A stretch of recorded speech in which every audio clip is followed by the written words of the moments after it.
اعوذ باللہ من الشیطان اللعین الرجیم بسم اللہ الرحمن الرحیم۔ السلام علیکم ورحمۃ اللہ وبرکاتہ۔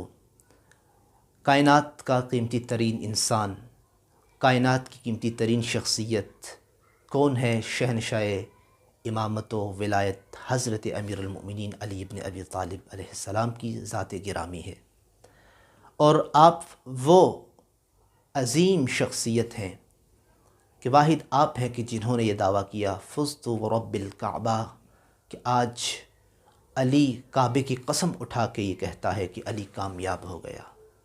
اور آپ وہ شخصیت ہیں کہ جس شخصیت نے جب شب ہجرت بستر رسول پر سو کے نبوت و رسالت کی جان بچائی تھی تو آپ کو فرشتوں نے مبارکباد دی تھی، لیکن ہم دیکھتے ہیں کہ خود مولا امیر کائنات کس کو مبارکباد دیتے ہیں؟ وہ بندہ تو خوش نصیب ہوگا کہ جس کو علی مبارک کہیں گے۔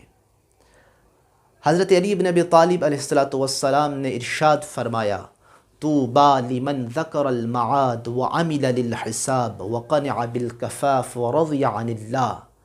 شہنشاہ ولایت و امامت کہ جس کو فرشتے مبارکباد دیتے تھے، وہ علی مبارکباد دے رہے ہیں ان بندوں کو۔ کن بندوں کو؟ طوبیٰ لمن ذکر المعاد کا علی مبارکباد دیتا ہے اس انسان کو کہ جو قیامت کو یاد کرتا ہے، جو معاد کو یاد کرتا ہے، وعمل للحساب، اور علی اس کو مبارکباد دیتا ہے کہ جو عمل کرتا ہے حساب و کتاب کے لیے، اور میں علی اس کو مبارکباد دیتا ہوں وقنع بالکفاف، کہ جو اللہ کے دیے ہوئے رزق پر اور دیے ہوئے حالات پہ قانع رہتا ہے، اکتفا کرتا ہے، ورضی عن اللہ، اور جو ہر حال میں اللہ پہ راضی رہتا ہے، علی ان کو مبارکباد دیتا ہے۔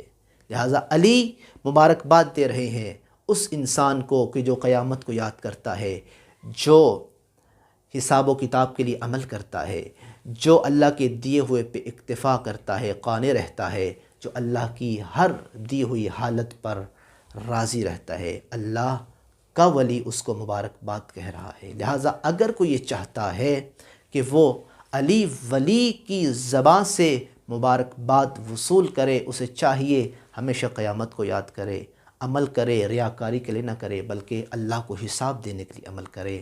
اللہ جو کچھ دے دے اسی پہ اکتفا کرے، اسی پہ قانع ہو جائے، اور اللہ جس حالت پہ رکھے اس پہ راضی ہو جائے۔ کبھی ناشکری کے کلمات اپنی زبان پہ جاری نہ کرے، ہر حال میں اللہ پہ راضی رہے، کیونکہ جو اللہ پہ راضی ہو جاتا ہے پھر اللہ اپنی رضاؤں کو اس پہ لٹا دیتا ہے۔ جو شکر کرتا ہے اللہ اس کے رزق میں، نعمتوں میں اضافہ کرتا ہے۔ لہٰذا دعا کرتے ہیں کہ اللہ ہمیں امیر کائنات کے ان پاکیزہ قیمتی ترین کلمات پہ عمل کرنے کی توفیق عنایت فرمائے۔ والسلام ورحمۃ اللہ وبرکاتہ۔